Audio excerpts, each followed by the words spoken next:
Okay, so meron po tayo ditong aircon ng tatak ay Daikin, no, na inverter, 1.5D umano. Okay, so ang problema po ng aircon na ito ay namamatay yung kanyang outdoor unit. Maya-maya lamang mamamatay, tapos maya-maya aandar na. Siyempre, pag namamatay, patay sindi. So yung lamig, iba patay sindi rin. Okay, so pinaservisan po ito ni sa humahawak ng maintenance ng aircon na ito. Ngayon, ang ginawa po, pinull down na ng ating mga kababayan, nilinisan na, tapos kinargahan ng refrigerant, tapos pinalitan na ng sensor doon sa indoor unit. Ganun pa rin, namamatay pa rin. So hindi na maisip ng ating mga kababayan na technician kung bakit nga ba namamatay yung outdoor unit. At antayin po natin mga kamaster, no? Ayun, so namatay na ho mga kamaster. Yun, ay kasaklap naman. Tingnan nyo. Nakaw, tapos walang error na lumalabas. So ang gagawin po muna natin mga kamaster, tatanggalin po muna natin itong takip ng outdoor unit, tapos mag-troubleshoot po tayo mga kamaster. Okay.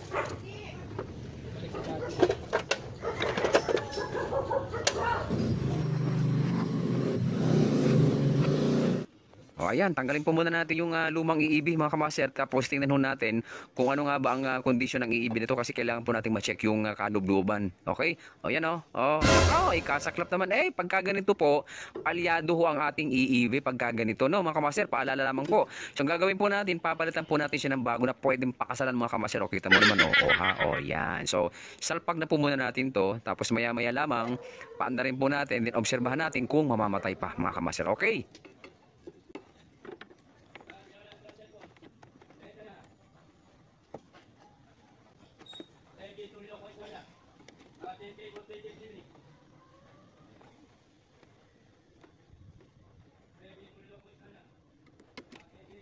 A few moments later.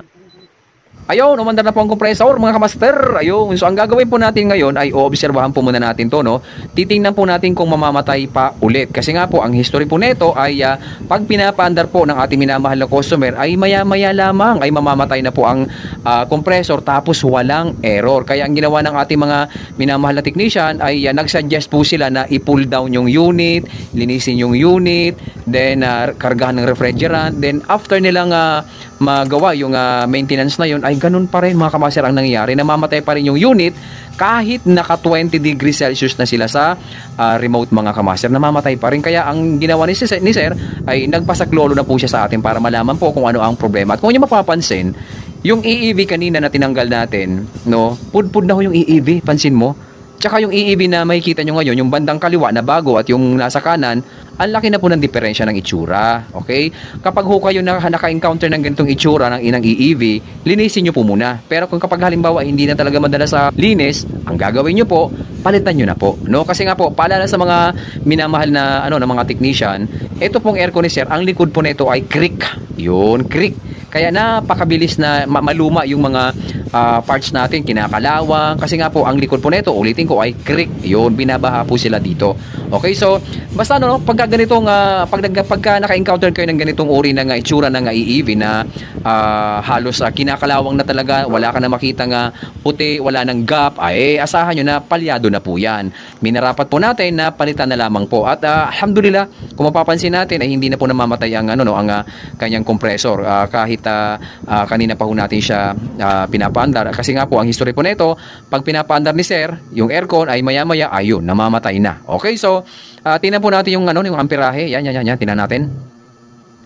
1.3 amperes mga kamaster, no. Sana po, no, nakatulong itong munting video na aking ibinahagi sa ating mga kababayan na technician na kapag kayo ay naka-encounter ng ganitong itsura ng EEB, mas maganda po kung papalitan nyo na lamang po mga kamaster. Okay, so maraming salamat po sa inyong lahat at magandang umaga po.